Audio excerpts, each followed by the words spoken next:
نحمده ونصلي على رسوله الكريم اما بعد فاعوذ بالله من الشيطان الرجيم بسم الله الرحمن الرحيم شهر رمضان الذي انزل فيه القرآن هدى للناس وبينات من الهدى والفرقان صدق الله العظيم وصدق رسوله الكريم ونحن على ذلك من الشاهدين والشاكرين والحمد لله رب العالمین۔ اللہ تعالیٰ کی ذات کریم ذات ہے اور اللہ تعالیٰ کا کرم کا یہ معاملہ ہے اور یہ حصہ ہے کہ اللہ تعالیٰ نے پوری کائنات کو پیدا فرمایا اور ساری کی ساری کائنات کو اللہ تعالیٰ نے انسان کے لیے مسخر فرمایا۔ یہ سارا اللہ تعالیٰ کا کرم ہے اور پھر انسان کو اللہ تعالیٰ نے وجود عطا فرمایا۔ انسان کو اللہ تعالیٰ نے اپنے لیے، اپنی پہچان کے لیے، اپنی معرفت کے لیے اور اپنی بندگی کے لیے اللہ تعالیٰ نے انسان کو بنایا۔ اللہ تعالیٰ کو انسان سے بہت زیادہ تعلق ہے اور اس تعلق کا اللہ تعالیٰ نے یہ نتیجہ ہے کہ اللہ تعالیٰ نے پوری کائنات کو مسخر کیا اور پھر انسان کو کامیابی دینے کے لیے، کیونکہ اللہ تعالیٰ نے انسان کو ہمیشہ کے لیے بنایا۔ انتقالات تو ہوں گے، ماں کے پیٹ سے دنیا کے پیٹ میں، دنیا کے پیٹ سے پھر آخرت کے پیٹ میں وہ جائے گا، لیکن انسان ابدی ہے۔ اس انسان کو ابدی کامیابی دینے کے لیے اللہ تعالیٰ نے ایک بڑا نظام بنایا اور اللہ تعالیٰ نے وہ نظام انسانوں کے لیے اتارا ہے۔ اب اس نظام کے مطابق جو انسان زندگی بنائے گا دنیا کے اندر بھی اللہ تعالیٰ اسے کامیابی، ترقی عطا فرمائیں گے اور آخرت کی ابدی اعزاز اسے عطا فرمائیں گے۔ پھر اللہ تعالیٰ نے انسان کو کامیابی دینے کے لیے مختلف اللہ تعالیٰ نے چیزوں کو، اللہ تعالیٰ نے ایسے اسباب پیدا فرمائے کہ انسان تھوڑا کام کر لے اور اللہ تعالیٰ ڈھیر سارا بہت عمل کا اجر اللہ عطا فرما دے۔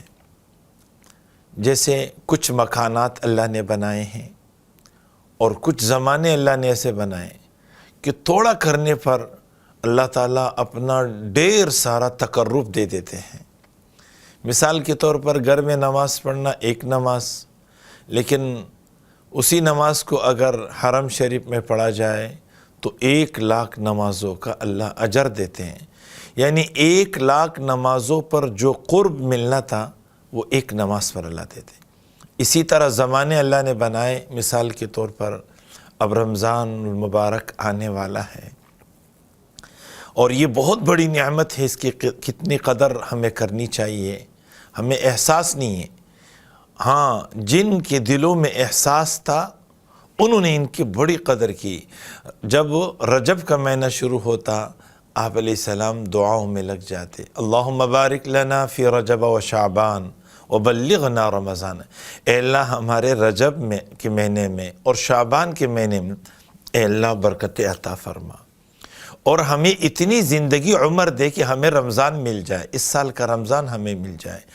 پیغمبر علیہ السلام سردار الانبیاء، امام الانبیاء نے دعا کی ہے اور وہ یہ زمانہ ایسا بنایا ہے کہ اس زمانے کے اندر تھوڑا سا عمل کرنے پر اللہ تعالیٰ اپنا بہت زیادہ قرب عطا فرماتے ہیں۔ جیسے حدیث پاک میں آتا ہے، رمضان المبارک کا مہینہ جیسے شروع ہوتا ہے، اب رمضان المبارک کی پہلی رات ہوتی ہے، یہاں سورج غروب ہوتا ہے اور رمضان جیسے شروع ہوتا ہے تو اللہ تعالیٰ کی طرف سے اعلان ہوتا ہے، اے جہنم کے داروغے جہنم کا دروازہ بند کر دے۔ اللہ کے رسول صلی اللہ علیہ وسلم کی امت کے لیے جہنم کے دروازے بند ہو جاتے ہیں اور رضوان سے، جنت کے رضوان مالک سے کہا جاتا ہے کہ اے جنت کے مالک رضوان، سارے کے سارے جنت کے دروازے کھول دے، اور جب تک رمضان ہے پورا مہینہ کسی ایک لمحے کے لیے بھی جنت کے دروازے بند نہ ہو۔ آپ علیہ السلام نے فرمایا اللہ کے رسول صلی اللہ علیہ وسلم کی امت کے لیے آسمان کے دروازے کھول دیے جاتے ہیں۔ ایک روایت میں آتا ہے کہ رحمت کے دروازے اللہ تعالیٰ کھول دیتے ہیں۔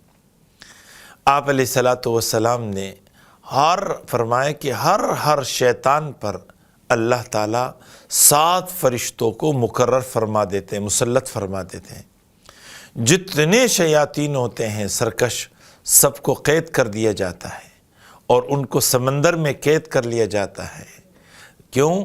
آپ علیہ السلام نے فرمایا کہ اللہ تعالیٰ فرماتے ہیں کہ احمد صلی اللہ علیہ وسلم کی امت کے روزہ داروں کے روزے خراب نہ کر لیں۔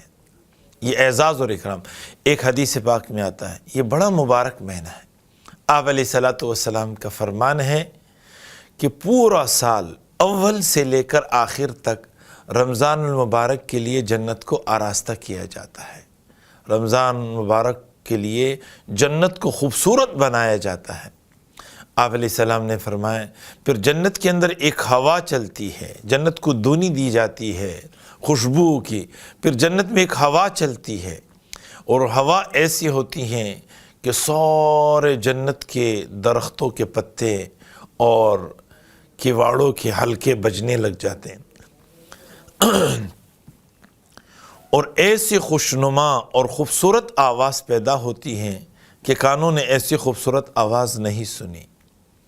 اور جنت کے بالا خانوں میں، وہاں کے محلات میں حوریں نکل کر آتی ہیں، اور پھر وہ پکارتی ہے کہ کون ہے جو اللہ تعالیٰ کے بارگاہ میں ہم سے منگنی کر لے، ہم سے نکاح کر لے۔ پھر وہ حور جنت کے وہ فرشتوں سے پوچھتے ہیں کہ یہ کون سی رات ہے اور یہ کیا ہے؟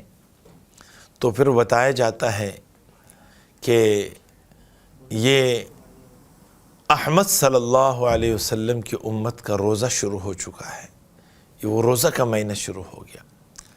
آپ علیہ السلام کا فرمان ہے اس رمضان المبارک کے اندر جو آدمی نفل عبادت سے اللہ تعالیٰ کا قرب حاصل کرتا ہے تو نفل عبادت پر اللہ تعالیٰ فرائض کا اجر عطا فرماتے ہیں، فرضوں کا اجر ملتا ہے، اور جو فرض کے ذریعے سے، فرض کے ادا کرنے کے ذریعے سے اللہ تعالیٰ کا قرب حاصل کرے گا، اللہ تعالیٰ اس کو 70 فرائض کے ادا کرنے کا اجر اللہ عطا فرماتے ہیں۔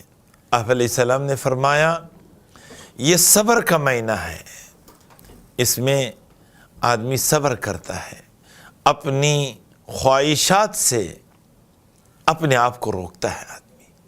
اور آپ علیہ السلام کا فرمان ہے یہ غمخواری کا مہینہ ہے، انسانیت کے ساتھ غمخواری پیدا ہو جائے، یہ سبق دیے گئے ہمیں۔ تو ایک مقدس اور بڑا مہینہ ہے کہ جس میں آدمی کے عمل کو، یعنی تھوڑے عمل پر اللہ ڈھیر سارا اجر عطا فرماتے ہیں۔ اللہ تعالیٰ نے ایک فرشتے کو مقرر کیا جو روزانہ آواز لگاتا ہے۔ کون ہے جو اللہ تعالیٰ سے مغفرت طلب کرے اور اللہ تعالیٰ اس کو معاف فرما دے؟ روزانہ اعلان ہوتا ہے، روزانہ اعلان ہوتا ہے، کوئی سوال کرنے والا ہے اللہ اس کا سوال پورا کر لے۔ کون ہے جو توبہ کرنے والا ہو اللہ اس کی توبہ کو قبول فرما لے۔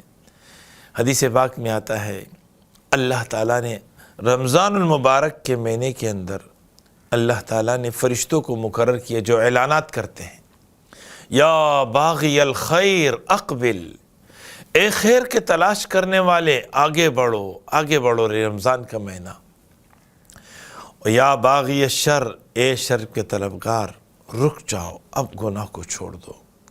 حدیث پاک میں آتا ہے رمضان المبارک کا مہینہ وہ مبارک مہینہ ہے کہ جب افطار کا وقت ہوتا ہے تو 10 لاکھ افراد وہ جن پر جہنم واجب ہو چکا ہوتا ہے، اس مہینے کی برکت سے اللہ تعالیٰ ان کو جہنم سے رہائی عطا فرما دیتے ہیں۔ پھر اگلے دن پھر 10 لاکھ افراد اللہ جہنم سے آزادی دے دیتے ہیں۔ ہر دن 10 لاکھ افراد جن پر جہنم واجب ہو چکا ہوتا ہے، اللہ جہنم سے ان کو آزادی دیتے ہیں۔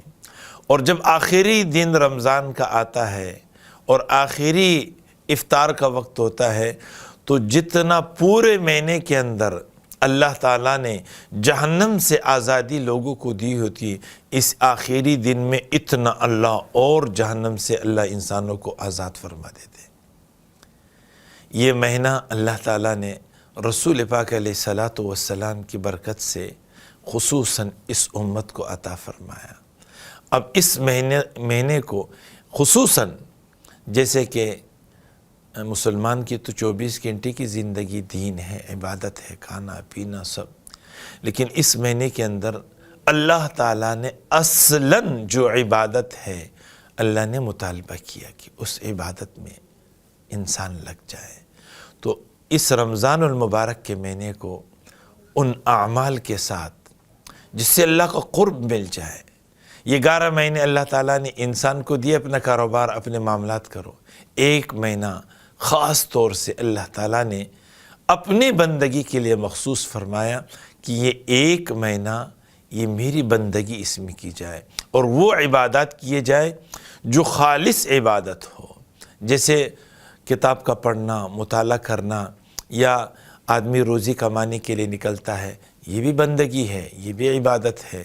بچوں کے یعنی حق ادا کرنا، بیوی بچوں کے حقوق کو ادا کرنا، ماں باپ کے حق کا ادا کرنا، یہ بھی عبادت ہے، لیکن یہ عبادت بالواسطہ ہے۔ نماز، ذکر، تلاوت، صدقہ، یہ وہ اعمال، قرآن کی تلاوت ہے، یہ وہ اعمال ہیں، وہ عبادات ہے جو اصلاً عبادت ہے۔ عمرہ کرنا، طواف کرنا، یہ اصلاً عبادت ہے۔ اور یہ مہینہ اللہ تعالیٰ نے جو اصلاً عبادت ہے، یہ مہینہ اللہ نے ان عبادات کے لیے مخصوص فرمایا۔ تو ہم اللہ تعالیٰ کی اس مہینے میں خوب عبادت اور بندگی کرے اور اللہ تعالیٰ کا قرب حاصل کرے۔ اللہ تعالیٰ ہمیں اس مہینے کو قیمتی بنانے کی توفیق عطا فرمائے۔